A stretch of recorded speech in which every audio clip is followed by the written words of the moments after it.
Okay, so this is the last section of our lecture today. It is basically about the management of SIADH. In this section, we will talk about the differential diagnosis, the treatment of acute SIADH, and what is the treatment of chronic SIADH. First of all, we will ask the detailed history and take the physical examination of patient and look for the basic lab data. If hyperglycemia is present, its contribution to reduction in plasma sodium can be measured by measuring the plasma osmolarity for accurate estimate of effective tonicity of body fluids. By correcting this measured plasma sodium using the formula, which is the measured plasma sodium plus plasma glucose minus 90 divided by 36 is equals to corrected plasma sodium, we can measure the plasma osmolarity for accurate. Now, the plasma osmolarity or corrected plasma sodium below normal limits, it will cause hypotonic hyponatremia, and further evaluation by standard clinical indicators of ECF volume should be done. Now, what are those clinical indicators of ECF volume? These are the clinical indicators which can tell us about, confirm the diagnosis. In these clinical indicators, we will look for history. We will look for, ask the patient for the signs and symptoms of CHF, congestive heart failure, cirrhosis, or nephrosis. We will check if there is salt and water loss is present.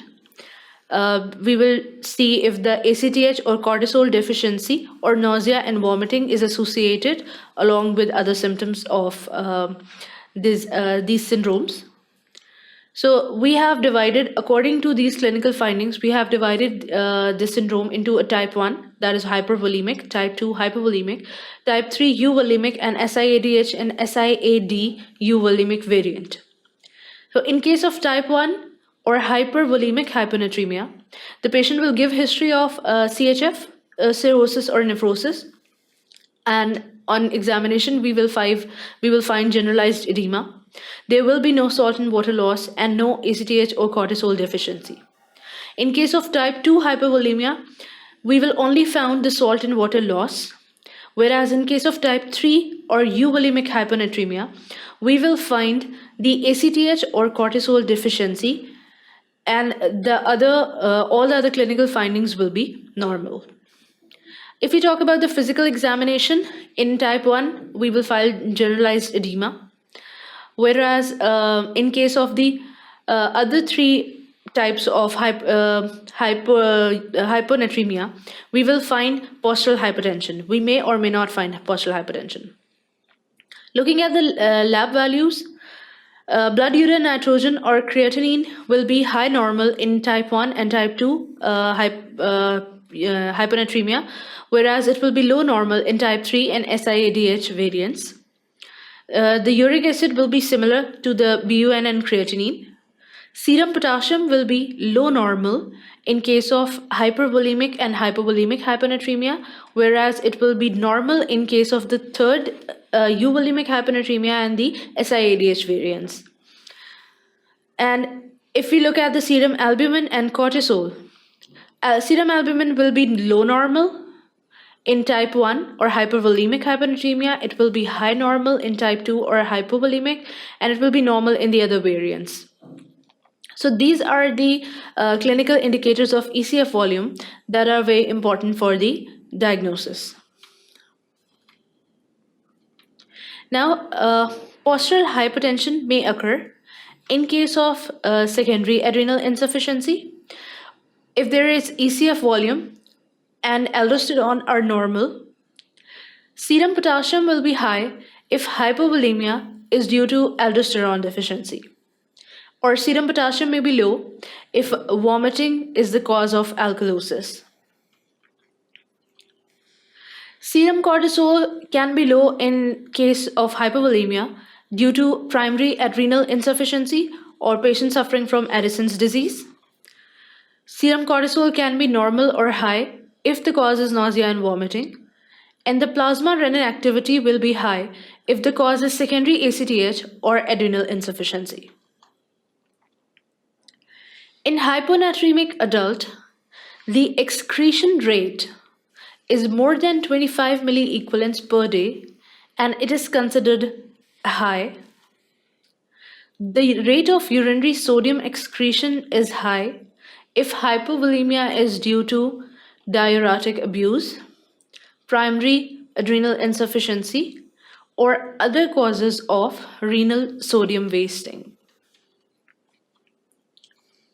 If findings are ambiguous or contradictory, in that case, measure plasma renin activity and measure the rate of urinary sodium excretion, provided that hyponatremia is not in the recovery phase due to a primary defect in renal conservation of sodium.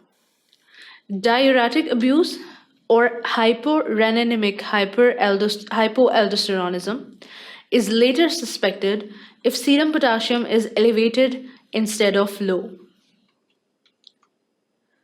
Now, measurements of plasma AVP.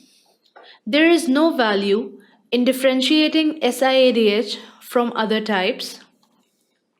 Plasma levels are usually elevated in all the types, especially patients who fulfill clinical criteria for type 3 hyponatremia, that is euvolemic hyponatremia.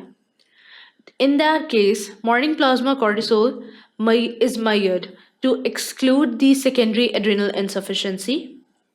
If it is normal and there is no history of nausea and vomiting, SIADH is confirmed. Now, SIADH due to an activating mutation of the V2 receptor gene is suspected when there is hyponatremia that occurs in child and other members of the family, if it is refractory to treatment with Vaptans, or if the plasma AVP that is measured to confirm is suppressed. In all these situations, the SIADH is due to the activating mutation of the V2 receptor gene. While hyponatremia and antidiuresis is present, V2 receptor gene can also be sequenced. Moving on to the treatment of acute SIADH, what do we aim? We have to raise the plasma osmolarity and plasma sodium approximately 1% an hour. It reaches levels of about 270 milliosmoles per liter or 130 milliequivalents per liter.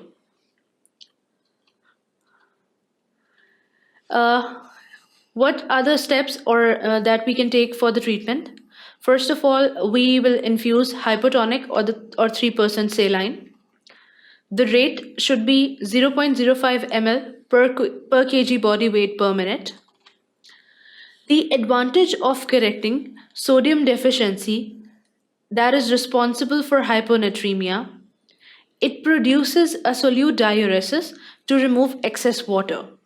So it's going to help with the release of water from the body. It will reduce the body water by Vaptans, or we can block the antidiuretic effect of AVP. So these are the methods by which we can treat SIADH. We can increase the urine output by giving a combined V2-V1A antagonist. Commonly, we use Vaptans, which the most commonly used Vaptan is a conivaptan. It is approved for short-term and in-hospital IV treatment of SIADH. The fluid intake should be restricted less than urine output, approximately around 500 ml less than the urine output. Check serum sodium at least once every 2 hours and ensure that it is not raised too fast or too far because it will have its consequences. If the serum sodium is raised too fast or too far, it will result in central pontine myelinolysis. Now, what is central pontine myelinolysis? It is an acute, potentially fatal neurologic syndrome. This acute, potentially fatal neurologic syndrome, it is characterized by quadriparesis, ataxia, and abnormal extraocular movements. What is the treatment of chronic SIADH? First of all, we will restrict the total fluid intake to less than the sum of urinary and insensible losses. The water that is derived from food, around 300 to 700 milliliters per day. Estimate the basal insensible losses in adults and aim to reduce the total discretionary intake. So how much fluid intake we can reduce? Almost 500 ml to that of less than that of the urinary and insensible losses. This reduction in body water and increase in serum sodium by about 1 to 2% per day. Now, what is the best approach for the treatment of chronic SIADH? We have already discussed that we can give Vaptans. In case of acute SIADH, we were giving to increase the urine output. We were giving conivaptan. In case of chronic SIADH, we will give an oral Vaptan, that is tolvaptan, which is a selective V2 antagonist. It will increase the urinary water excretion by blocking the antidiuretic effect of AVP, similar to that we have done in acute SIADH. And along with that, we will restrict the fluid intake to achieve maximum control. This is approved for treatment of non-emergent SIADH with initial in-hospital dosing, because we have to monitor serum sodium in order to prevent the central pontine myelinolysis. Other approaches that we can take in case of chronic SIADH, we can give demiclocycline 150 to 300 mg per oral, TID or QID, that is thrice a day or 4 times a day. We can use fludrocortisone 0.05 to 0.2 mg per oral twice a day. The effect of demiclocycline will take in 7 to 14 days due to the induction of reversible form of nephrogenic diabetes insipidus. So what are the other approaches, and what is the main treatment of chronic SIADH? We can give tolvaptan, which is a selective V2 antagonist to increase the urinary water excretion. We can also give fludrocortisone to these patients, or we can give them demiclocycline. Potential side effects of these drugs include phototoxicity and azotemia.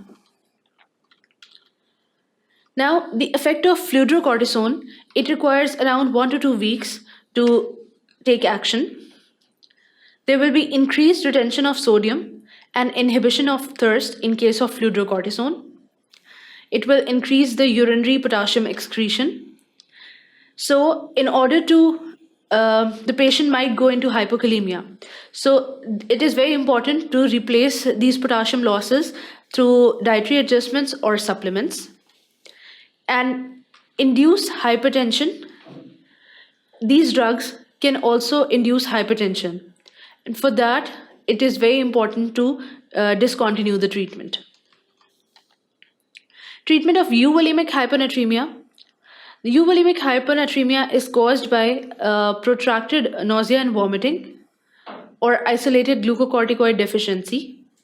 That is type 3, and these abnormalities can be corrected by, if it is caused by nausea and vomiting, we will give an anti-emetic, or if it is caused by an isolated glucocorticoid deficiency, we will go for the stress doses of hydrocortisone in that case.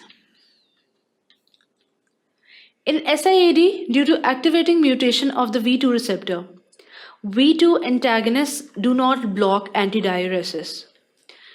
in case of the activating mutation, or they will have no effect on the on raising the plasma osmolarity of sodium. So in these patients, we will give osmotic diuretics that are effective in preventing or correcting the hyponatremia. Fluid restriction is appropriate and effective in case of hypervolemic hyponatremia. Infusion of hypertonic saline is contraindicated in this type. And further, because hypertonic infusion will further increase the total body sodium and it will cause edema. And due to the increase in increase in body sodium, it might precipitate cardiovascular decompensation. So V2 receptor antagonists are safe and effective in this subtype of hyponatremia. In case of if there is defect in AVP secretion and water balance, stopping loss of sodium and water and replacing the deficit by mouth, start IV infusion of normal or hypertonic saline, fluid restriction. AVP and antagonists are contraindicated in type 2 hypervolemic hyponatremia because all these conditions will aggravate the volume depletion and it can result in hemodynamic collapse. So in order to prevent all this, we will avoid stopping the loss of sodium and water, replacing the deficit by mouth and fluid restriction and all these things. This is the summarized form of the treatment of hyponatremia. First of all, detection of hyponatremia is done by clinical history and the signs and symptoms. If the patient is asymptomatic or mildly symptomatic, look for diuretic overtreatment, profuse vomiting and diarrhea. If it is present, if the patient is hypovolemic and there is hyponatremia is present, stop the diuretics if you have already started and volume expansion is required. If there is no hypervolemia or hyponatremia, look for and treat the precipitating factors. Start hypotonic fluid infusion, polydipsia, paracentesis, bacterial infection, or hepatorenal syndrome. If all these are present in the absence of hypervolemia and hyponatremia, if it is resolved, implement preventive measures. If it is persistent, go for dietary water restriction, consider human albumin infusion, and consider Vaptans. Now, if the patient is severely symptomatic, first of all, look at the time of onset. If the time of onset is less than 24 hours, assess expected effect of hypertonic saline infusion. If the time of onset is more than 24 hours or if it is unknown, same, assess expected effect of hypertonic saline infusion. But the correction of deficit, the time required for the correction of deficit will be different.